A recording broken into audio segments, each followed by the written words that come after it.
ജീവാമൃതം ശ്രീഭാഗവതാമൃതം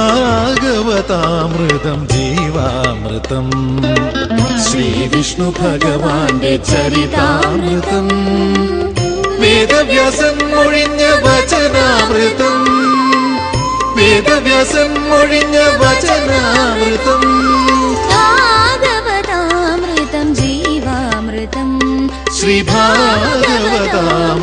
ജീവാമൃതം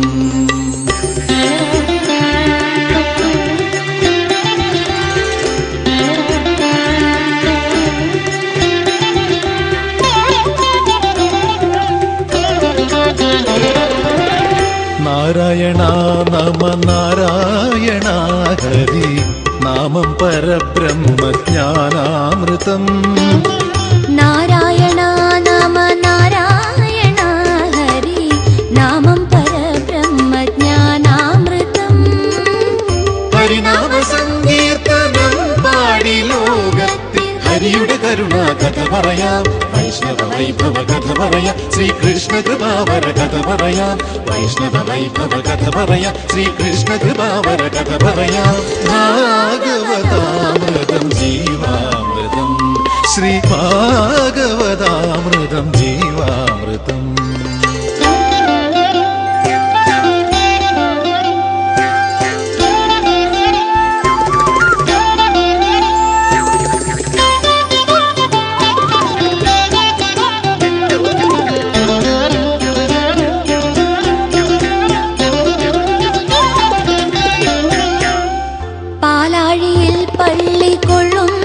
ഭഗവാന്റെ ലീലാവിലാസങ്ങളാണീ കഥ പാലാഴിയിൽ പള്ളി കൊള്ളുന്ന ഭഗവാന്റെ ലീലാവിലാസങ്ങളാണീ കഥ പാഞ്ചജന്യം മുഴക്കി ഗീതാമൃതം പൊഴിച്ച കൃഷ്ണ ഹരേ ജയ കൃഷ്ണ ഹരേ പങ്കജനാഭ മുകുന്ദ ഹരേ വൃന്ദാവന ഗോവിന്ദ ഹരേ പങ്കജനാഭ മുകുന്ദ ഹരേ വൃന്ദാവന ഗോവിന്ദ ഹരേ ഭാഗവതാമൃതം ജീവാമൃതം ശ്രീ ഭാഗവതാമൃതം ജീവാമൃതം ശ്രീ വിഷ്ണു ഭഗവാന്റെ ചരിതാമൃതം വേദവ്യാസൻ മൊഴിഞ്ഞ വചനാമൃതം ഭാഗവതാമൃതം ജീവാമൃതം വേദസാരാമൃതം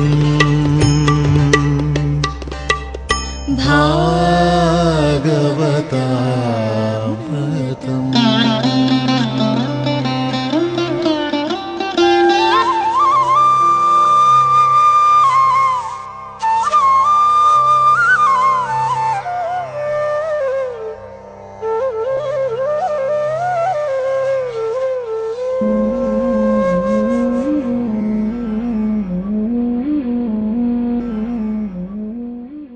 നാരായണ നാരായണ നാരായണ നാരായണ നാരായണ നാരായണ നാരായണ നാരായണ നാരായണ നാരായണ നാരായണ നാരായണ നാരായണ നാരായണ നാരായണ നാരായണ നാരായണ നാരായണ ഓം നമോ ഭഗവതേ വാസുദേവായ ഓം നമോ ഭഗവതേ വാസുദേവായ ഓം നമോ ഭഗവതേ വാസുദേവായ ഓം നമോ ഭഗവതേ വാസുദേവായ ഓം നമോ ഭഗവതേ വാസുദേവായ ഓം നമോ ഭഗവതേ വാസുദേവായ നിഗമകൽപ്പതരോർഗളിതം ഫലം സുഖമുഖാദമൃതദ്രവസംയുതം പിബത ഭാഗവതം രസമാലയം മുഹുരഹോ രസികാ ഭുവി ഭാവുകാഃ ഗുരവേ സർവലോകാനാം ഭിഷജേ ഭവരോഗിണാം നിധയേ സർവവിദ്യാനാം ദക്ഷിണാമൂർത്തയേ നമഃ. സർവമംഗളമംഗല്യേ ശിവേ സർവാർത്ഥസാധികേ ശരണ്യേ ത്രയംബകേ ദേവി നാരായണി നമോസ്തുതേ.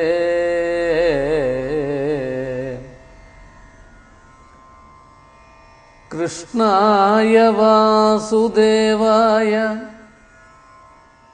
ദേവകീ നന്ദനായ ച നന്ദഗോപകുമാരായ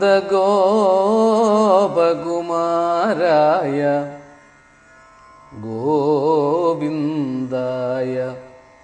നമോ നമഃ. കൃഷ്ണായ വാസുദേവായ ഹരയേ പരമാത്മനെ പ്രണതക്ലേശനാശായ ഗോവിന്ദായ നമോ നമഃ. ഭവൽഭക്തി സ്പീദാ ഭവതു മമ സൈവ പ്രശമയേത് അശേഷക്ലേശൗഘം ന ഖലു ഹൃദി സന്ദേഹകണികാ. ന ചേദ്വ്യാസസ്യോക്തി തവ ച വചനം നൈഗമവചോ ഭവേന്മിഥ്യാ രഥ്യാ പുരുഷവചനപ്രായമഖിലം. ഹരേ രാമ ഹരേ രാമ രാമ രാമ ഹരേ ഹരേ ഹരേ കൃഷ്ണ കൃഷ്ണ കൃഷ്ണ കൃഷ്ണ ഹരേ ഹരേ ഹരേ രാമ രാമ രാമ രാമ ഹരേ ഹരേ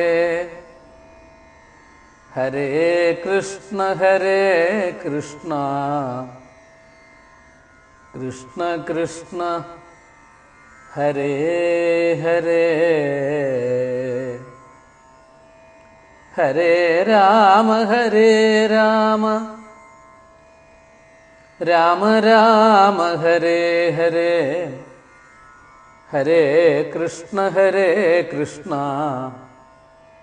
കൃഷ്ണ കൃഷ്ണ ഹരേ ഹരേ.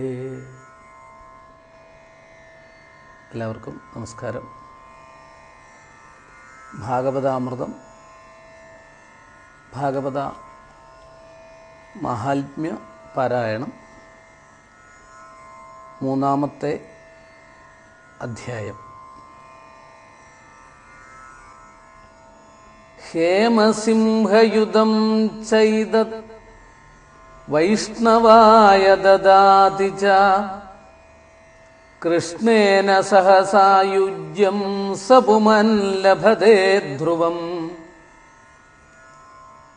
ആജന്മമാത്രമപി യേന ശഠേന കിംചിൽ ചിത്തം വിധായ ശുകശാസ്ത്രകഥാ ന പീതാ. ചാണ്ഡാലവച്ഛഖരവൽബദത്തേന നീതം മിഥ്യാ സ്വജന്മജനനീ ജനിദുഃഖഭാജാ. ജീവച്ഛവോ നിഗദിതഃ സതു പാപകർമ്മ യേന ശ്രുതം സുഖകഥാവചനം ന കിഞ്ചിൽ. ധിക്തം നരം പശുസമം ഭുവി ഭാര രൂപമേവം വദന്തി ദിവി ദേവ സമാജമുഖ്യാഃ.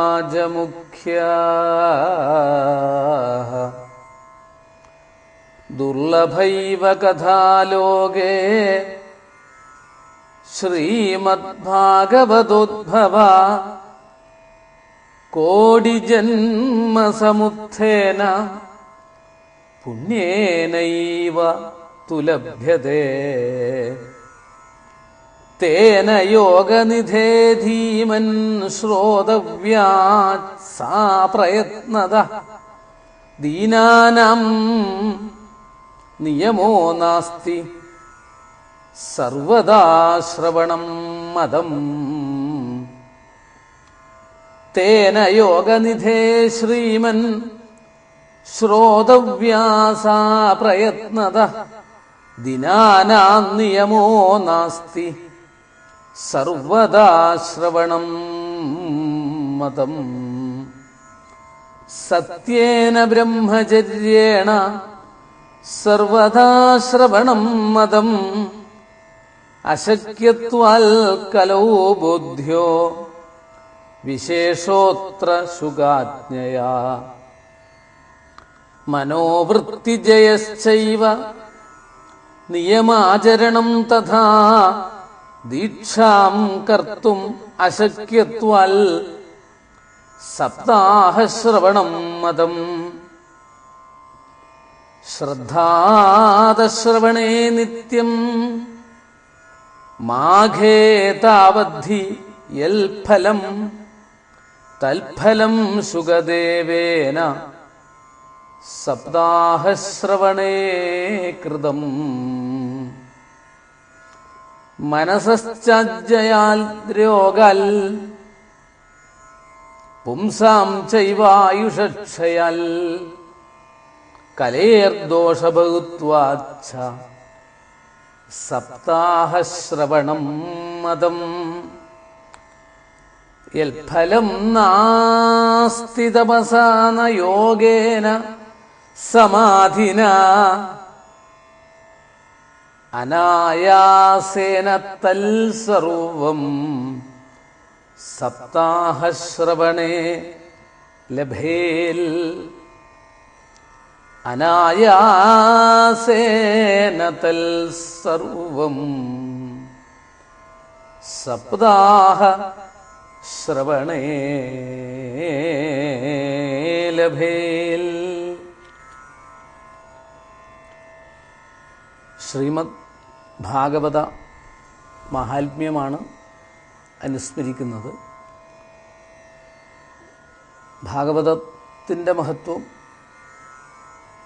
എന്ന് മാത്രമല്ല, ഈ ഭാഗവതം സപ്താഹയജ്ഞമായിട്ട് നടത്തിക്കഴിഞ്ഞാൽ കിട്ടുന്ന ഫലം, അതിനെക്കുറിച്ചാണ് ഇനി വിവരിക്കുന്നത്. 18,000 ശ്ലോകങ്ങൾ, 12 സ്കന്ധങ്ങൾ, 335 അധ്യായങ്ങൾ പരീക്ഷിത്ത് മഹാരാജാവിന് ശുഗബ്രഹ്മഋഷി ഉപദേശിക്കുന്ന രൂപത്തിലുള്ള അത്രയും ഭംഗിയായിട്ട് വർണ്ണിക്കുന്നതാണ് ഭാഗവതത്തിൻ്റെ ഘടന, പുറമേയുള്ള ഘടന എന്നാണ് പറഞ്ഞിരിക്കുന്നത്. അത്രയും ശ്രേഷ്ഠമായിട്ടുള്ളതാണ്. അങ്ങനെയുള്ള ഭാഗവതം കഥാഭാഗവതസ്യാവി. ഇപ്പം നമ്മൾ അനുസ്മരിച്ചത് ഭാഗവത കഥ ഒരു ഗൃഹത്തിൽ, ഒരു ഭവനത്തിൽ നിത്യേന ഉണ്ടാവുകയാണെങ്കിൽ, ഭാഗവത കഥാപ്രസ്താവം നടക്കുകയാണെങ്കിൽ, അല്ലെങ്കിൽ ഭാഗവത കഥകൾ പറയാൻ ഇടവരികയാണെങ്കിൽ ആ സ്ഥലത്തിൻ്റെ മഹത്വമാണ് പറഞ്ഞത്. തദ്ഗൃഹം, അങ്ങനെയുള്ള സ്ഥലം, ആ ഭവനം, വീട് പ്രശസ്തമായ തീർത്ഥസ്ഥാനമാകും എന്നാണ് പറഞ്ഞത്. ആ ഗൃഹത്തിൽ വസിക്കുന്നവരുടെ പാപം ആ കഥാശ്രവണത്താൽ തന്നെ നശിക്കുന്നു. അത്രയും ശ്രേഷ്ഠമാണ്. 1000 അശ്വമേധയാഗങ്ങൾ, അതുപോലെ 100 വാജപേയയാഗങ്ങൾ, ഇതൊക്കെ പഴയ കാലഘട്ടത്തിലെ ചില യാഗങ്ങളാണ്. അശ്വമേധ യാഗങ്ങൾ, അതുപോലെ 100 വാജപേയയാഗം മറ്റൊരു യാഗമാണ്. അതിൻ്റെയൊക്കെ എണ്ണമാണ് പറഞ്ഞത്. 1000 അശ്വമേധം, അതുപോലെ 100 വാജപേയ യാഗങ്ങൾ. ഇത്തരം യാഗങ്ങൾ 100 വാജപേയ യാഗങ്ങളുടെയും 1000 അശ്വമേധയാഗങ്ങളുടെയും മഹാത്മ്യം ഭാഗവതത്തിൻ്റെ 16-ൽ ഒരംശം മാത്രമേ ഉള്ളൂ എന്നാണ് പറഞ്ഞിരിക്കുന്നത്. ഒരുപാട് ത്യാഗം ചെയ്ത് നടത്തുന്ന ഈ മഹായജ്ഞത്തിന്, അതായത് അശ്വമേധയാഗത്തിന് വാജപേയ യാഗങ്ങൾ, അത് 100 യാഗം എന്നൊക്കെ പറഞ്ഞു കഴിഞ്ഞാൽ വലിയൊരു സങ്കല്പം തന്നെയാണ്. അപ്പോൾ അത്രയും യാഗങ്ങൾ നടത്തുന്നതിന് ഈ ഒരു ജ്ഞാനയജ്ഞമാകുന്ന ഭാഗവത സപ്താഹ യജ്ഞത്തിൻ്റെ 16-ൽ 1 മാത്രമേ ഫലമുള്ളൂ എന്ന് പറഞ്ഞത് ഭാഗവതത്തിൻ്റെ മഹത്വം ഒന്നുകൂടി ഉയർത്തി കാണിക്കുവാൻ വേണ്ടിയിട്ടാണ്. അല്ലെങ്കിൽ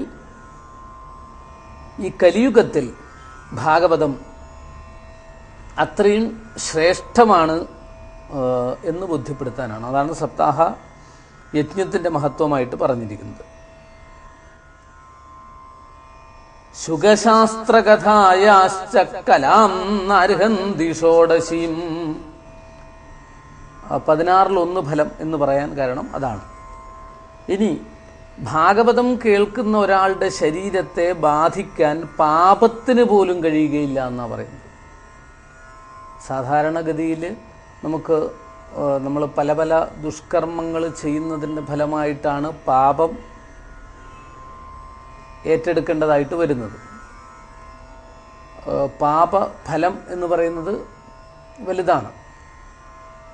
ഇവിടെ പല പല തരത്തിലുള്ള പാപങ്ങളെക്കുറിച്ചൊക്കെ പറയും. അങ്ങനെയുള്ള പാപങ്ങൾ ബാധിക്കുക, ഒരു ശരീരത്തെ ബാധിക്കും, കുടുംബത്തെ ബാധിക്കും പാപങ്ങൾ. അപ്പോൾ പുണ്യം ക്ഷയിക്കും, അല്ലെങ്കിൽ പുണ്യം ക്ഷയിക്കുമ്പോഴും പാപം ബാധിക്കാറുണ്ട്, അല്ലെങ്കിൽ പാപകർമ്മങ്ങൾ ചെയ്യുന്നതിൻ്റെ ഫലമായിട്ട് പാപം വർദ്ധിക്കാറുണ്ട്. ഇതങ്ങനെയൊന്നുമല്ല പറഞ്ഞിരിക്കുന്നത്.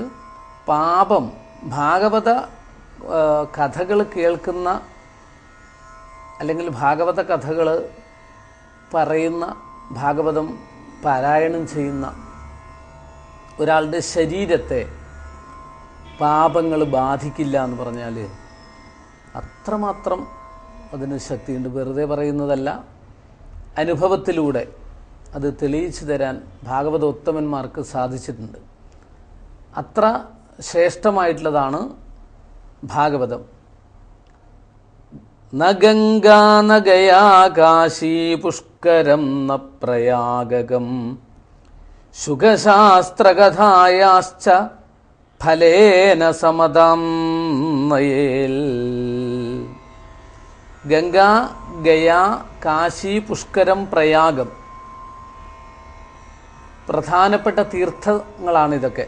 ഈ ഗംഗാതീർത്ഥം, പിന്നെ ഗയാ തീർത്ഥം, കാശി തീർത്ഥം, പുഷ്കര തീർത്ഥം, പ്രയാഗം, ഇങ്ങനെയുള്ള പുണ്യനദികളാണ് ഈ പറഞ്ഞതൊക്കെ. പുണ്യക്ഷേത്രങ്ങളുണ്ട്, അതോടൊപ്പം പുണ്യതടാകങ്ങൾ, അതൊക്കെ കൂടിയിട്ടാണ് ഈ പറഞ്ഞിട്ടുള്ള ഏറ്റവും പ്രധാനപ്പെട്ടത് മാത്രം. പക്ഷെ ഇങ്ങനെയുള്ളതിനൊന്നും തന്നെ തുടങ്ങിയിട്ടുള്ള തീർത്ഥങ്ങൾക്ക്, തടാകങ്ങൾക്ക്, പുണ്യസങ്കേതങ്ങൾക്ക് ഒക്കെ തന്നെ മഹാത്മ്യം വളരെയധികമാണ്. പക്ഷേ ഈ ഭാഗവതത്തോളം, അല്ലെങ്കിൽ ഭാഗവതത്തിന് തുല്യമായ മഹാത്മ്യം ഈ പുഷ്കരത്തിനോ ഗയയ്ക്കോ മറ്റുള്ള തീർത്ഥങ്ങൾക്കോ ഒന്നുമില്ല എന്നുള്ളത് സത്യം. ഒരു കാലഘട്ടത്തിൽ ഈ ഭാഗവതം ശ്രീകൃഷ്ണ ഭഗവാൻ തൻ്റെ ദിവ്യചരിതത്തിലൂടെ, അതായത് ലോകത്തിൽ നിറഞ്ഞു നിൽക്കണം എന്നുദ്ദേശിച്ചുകൊണ്ട് ഭഗവാൻ തൻ്റെ ദിവ്യ ചൈതന്യത്തെ ഭാഗവതത്തിലേക്ക് ലയിപ്പിക്കുന്നത് വരെ ഈ പുണ്യതീർത്ഥങ്ങൾ, ഗംഗ തുടങ്ങിയിട്ടുള്ള തീർത്ഥങ്ങൾ ഒക്കെ തന്നെ 1-ാം സ്ഥാനത്തായിരുന്നു പറഞ്ഞത്. ഇത് മനുഷ്യരെ ശുദ്ധീകരിക്കുന്നതിൽ 1-ാം സ്ഥാനം ഗംഗയ്ക്കാണ്, ത്രിലോകപാവനിയായ ഗംഗയ്ക്കാണ്. എന്നാൽ എപ്പോഴാണോ ഭാഗവതത്തിൽ ശ്രീകൃഷ്ണ ഭഗവാന്റെ പ്രത്യക്ഷ ചൈതന്യം ആവേശിക്കുന്നത്, നമ്മൾ പറഞ്ഞു അത് കലിയുഗം ആരംഭിക്കുന്ന ആ സുദിനത്തിൽ, അന്നു മുതൽ ഗംഗാനദി, മനുഷ്യരെ ശുദ്ധീകരിക്കുന്ന ഗംഗാനദിക്കുള്ള 1-ാം സ്ഥാനം നഷ്ടപ്പെടുകയും അവിടെ ഭാഗവത കഥാതീർത്ഥം ഒന്നാം സ്ഥാനത്തെത്തി. മനുഷ്യരെ പാപങ്ങളിൽ നിന്ന് മുക്തരാക്കുകയും മനസ്സും ശരീരവും ശുദ്ധീകരിക്കുകയും കുടുംബത്തിൻ്റെയും തലമുറകളുടെയും പാപഭാരത്തെ മുഴുവനും ഇല്ലാതാക്കി ശുദ്ധീകരിച്ച് നന്മ പ്രകാശിപ്പിച്ച് സുഹൃതത്തെ സമ്പാദിക്കാൻ തയ്യാറാക്കുകയും ഒക്കെ ചെയ്യുന്നതാണ് ഈ ഗംഗ മുതലായിട്ടുള്ള തീർത്ഥങ്ങൾ. ആ തീർത്ഥങ്ങൾ നിർവഹിച്ചു കൊണ്ടിരുന്ന സ്ഥാനം, ആ ഒന്നാം സ്ഥാനം ഭാഗവതം ഏറ്റെടുത്തു. ഈ കലിയുഗത്തിൻ്റെ ആരംഭത്തോടു കൂടിയിട്ട് ഭാഗവത പഠനം ഏറ്റവും ശ്രേഷ്ഠമാണ്. ഭാഗവതത്തെ പഠിക്കുക എന്നുള്ളത് വളരെ പ്രധാനപ്പെട്ടതാണ്. നമ്മൾ ജീവിതത്തിൽ കുറച്ചെങ്കിലും ഭാഗവതം പഠിക്കാനുള്ള ഒരു സന്മനസ്സുണ്ടാക്കണം. മറ്റു പലതും പഠിക്കുന്നു നമ്മൾ, പക്ഷേ ഭാഗവതം പഠിക്കാൻ, ഭാഗവതത്തെ മനസ്സിലാക്കാനുള്ള അവസരം ഉണ്ടാകുന്നില്ല. പ്രത്യേകിച്ചും ഇങ്ങനെയുള്ള സ്ഥലങ്ങളിൽ നമുക്കതിനുള്ള അവസരങ്ങൾ നഷ്ടപ്പെടുന്നു. പിന്നെ ഒരു ലക്ഷണയുക്തമായ ഒരു ശാസ്ത്രമായതുകൊണ്ടും 10 ലക്ഷണങ്ങളോട് കൂടിയിട്ടൊരു ശാസ്ത്രമായതുകൊണ്ട് ലോകത്തിലുള്ള സകല വേദങ്ങളുടെയും സാരത്തെ വർണ്ണിക്കുന്നത് കൊണ്ട് തികച്ചും മനുഷ്യൻ്റെ സർവതോന്മുഖമായ വികാസത്തിന് ഇത്രയും വിശേഷമായിട്ടുള്ള ഒരു ചൈതന്യം നിറഞ്ഞു നിൽക്കുന്ന ഗ്രന്ഥം വേറെയില്ല. അതുകൊണ്ടാണ് വേദത്തിൻ്റെ മുഴുവൻ സാരം നമുക്ക് കലിയുഗത്തിൽ ഭാഗവതത്തിലൂടെ പ്രത്യക്ഷത്തിൽ കാണാൻ സാധിക്കും. എത്രയെത്രയോ മഹാത്മാക്കൾ ഇന്നും അത്യന്താധുനിക കാലഘട്ടത്തിൽ ജീവിക്കുന്നവർ അവരുടെ ജീവിതത്തിലെ രഹസ്യം, അതായത് ജീവിതത്തിലെ വിജയത്തിൻ്റെ രഹസ്യം, അതുപോലെ അവരുടെ ഈ പ്രവർത്തന മണ്ഡലങ്ങളിൽ ഓരോരുത്തരും വ്യക്തിമുദ്ര പതിപ്പിച്ചിട്ടുണ്ടാവും. പ്രവർത്തന മണ്ഡലങ്ങളിൽ ആത്മീയമായിട്ടൊന്നും ആവണമെന്നില്ല, ഭൗതികമായിട്ടോ ശാസ്ത്ര സാങ്കേതിക വിദ്യകളിലൂടെയോ അല്ലെങ്കിൽ മറ്റ് പല പല മേഖലകളിലും വിരാജിക്കുന്നവരുണ്ടാവും. അങ്ങനെയുള്ളവർക്കൊക്കെ അടിസ്ഥാനമായിട്ട് ജീവിതത്തിൽ വഴിത്തിരിവുണ്ടാക്കിയിട്ടുള്ളത് ചെറുപ്പം മുതലേ അവർ കേൾക്കുകയും അവർ വളരുകയും ചെയ്ത അന്തരീക്ഷത്തിലൂടെ കിട്ടിയ ഭാഗവതം കിളിപ്പാട്ടും, അല്ലെങ്കിൽ അവരുടെ കുടുംബത്തിലുള്ള മുത്തശ്ശന്മാരും മുത്തശ്ശിമാരും പറഞ്ഞു തന്ന ഭഗവത് കഥകളും അവരിലൂടെ കേട്ട് വന്ന ഭാഗവതാദി കീർത്തനങ്ങളും നാമങ്ങളും ഭക്തിയും ഒക്കെ തന്നെയാണ് അവർക്ക് ഇന്ന് കാണുന്ന തരത്തിൽ ജീവിത പുരോഗതിക്ക് അല്ലെങ്കിൽ ജീവിത പ്രവർത്തന മണ്ഡലങ്ങളിൽ ശോഭിക്കുന്നതിന് ധൈര്യം പകരുന്ന അത്രമാത്രം ശ്രേഷ്ഠമാണ് ഭാഗവതത്തിൻ്റെ ശക്തി. അതാണ്.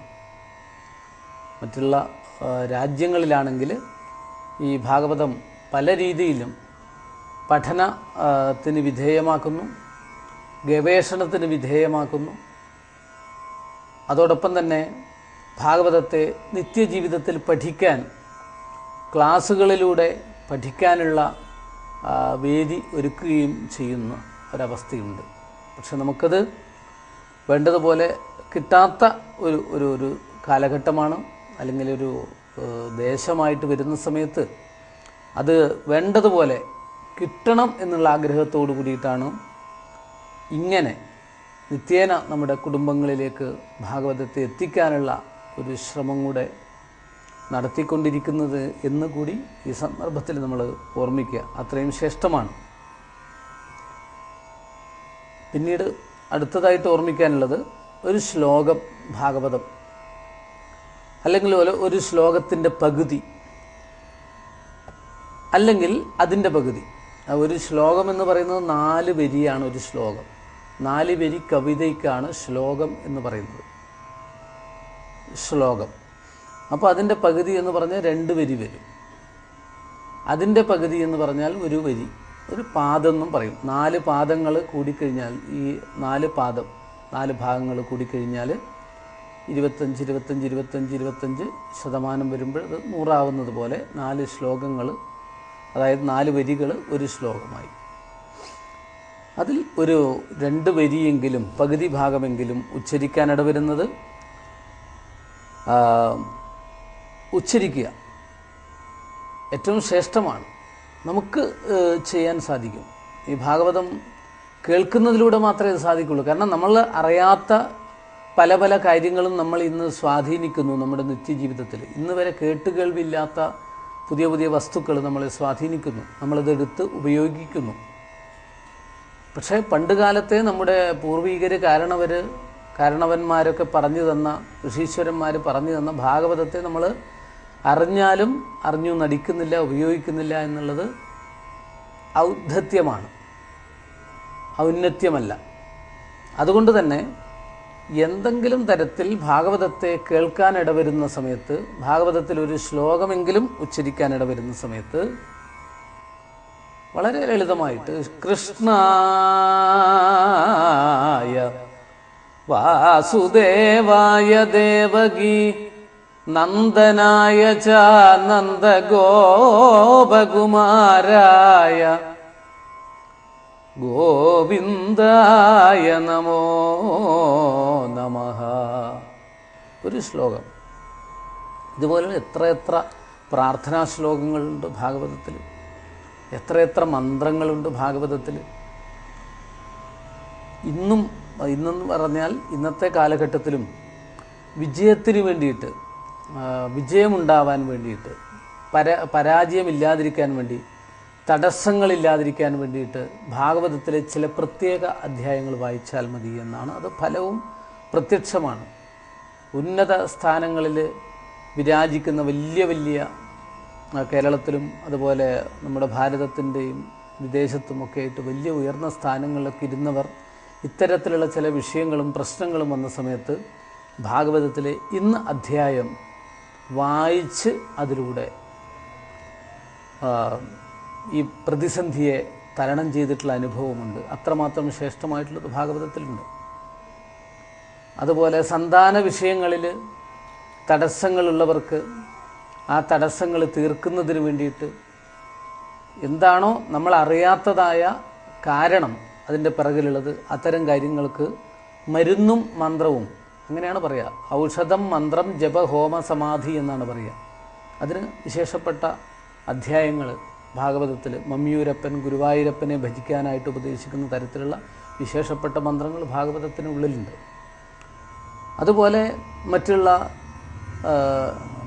നെഗറ്റീവ് എനർജികളായിട്ടുള്ള എന്തെങ്കിലും ദുഷ്ടശക്തികളുണ്ടെങ്കിൽ അതിനൊക്കെ ഇല്ലാതാക്കാൻ വേണ്ടിയിട്ടുള്ള വിശേഷപ്പെട്ട മന്ത്രസംഹിതകൾ, നാരായണ കവചം, അതൊക്കെ നിത്യേന ജപിക്കുന്നത് രോഗശാന്തിക്ക് വിശേഷമാണ്, ഭയത്തിൽ നിന്ന് മോചനം നേടാൻ വിശേഷമാണ്, മനഃശക്തി ഉണ്ടാക്കിയെടുക്കാൻ, അതായത് മനസാന്നിധ്യം വീണ്ടെടുക്കാൻ വിശേഷമാണ്.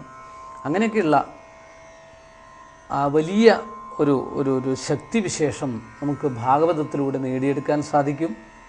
അതുകൊണ്ട് ഭാഗവതം ഓരോ കുടുംബത്തിലും ഉണ്ടാകണം. ഭാഗവതം പഠിക്കാൻ കിട്ടുന്ന അവസരം പ്രയോജനപ്പെടുത്തണം. കുറച്ചെങ്കിലും കേൾക്കാൻ ഇടവന്നു കഴിഞ്ഞാൽ ക്രമേണ നമുക്ക് പഠിക്കാനുള്ള അവസരമുണ്ടായിത്തീരും. ആ കാര്യങ്ങളെക്കുറിച്ചാണ് ഇനി അങ്ങോട്ടുള്ള ശ്ലോകങ്ങളിലൂടെ വർണ്ണിച്ചു തരുന്നത്. നാരായണായ നമഃ, നാരായണായ നമഃ, നാരായണായ നമഃ, നാരായണായ നമഃ. നാരായണ സകല സന്താപനാശന ജഗന്നാഥ വിഷ്ണുഹരി. നാരായണായ നമഃ. സ്വസ്തി പ്രജാഭ്യ പരിപാലയന്താം ന്യായേണ മാർഗേണ മഹിം മഹീശാഃ. ഗോബ്രാഹ്മണേഭ്യഃ ശുഭമസ്തു നിത്യം. ലോകാഃ സമസ്താഃ സുഖിനോ ഭവന്തു. ചരണനത ജനഭരണ തവ കഥകളിന്നു ഞാൻ ചെറ്റുപിഴച്ചുര ചെയ്തു പോയെങ്കിലും തവ മനസി സകലമതു കൃപയൊടു പൊറുത്തുമാം തുൽഭക്തനാകാൻ അനുഗ്രഹിക്കേണമേ. കായേന വാചാ മനസേന്ദ്രിയൈർവാ ബുദ്ധ്യാത്മനാ വാ പ്രകൃതേ സ്വഭാവാൽ കരോമി യദ്യൽ സകലം പരസ്മൈ നാരായണായേതി സമർപ്പയാമി. ഹരേ രാമ രാമ രാമ ഹരേ ഹരേ, ഹരേ കൃഷ്ണ കൃഷ്ണ കൃഷ്ണ ഹരേ ഹരേ. ഹരേ രാമ രാമ രാമ ഹരേ ഹരേ, ഹരേ കൃഷ്ണ കൃഷ്ണ കൃഷ്ണ ഹരേ ഹരേ. ഹരേ രാമ രാമ രാമ ഹരേ ഹരേ, ഹരേ കൃഷ്ണ കൃഷ്ണ കൃഷ്ണ ഹരേ ഹരേ. നമസ്കാരം.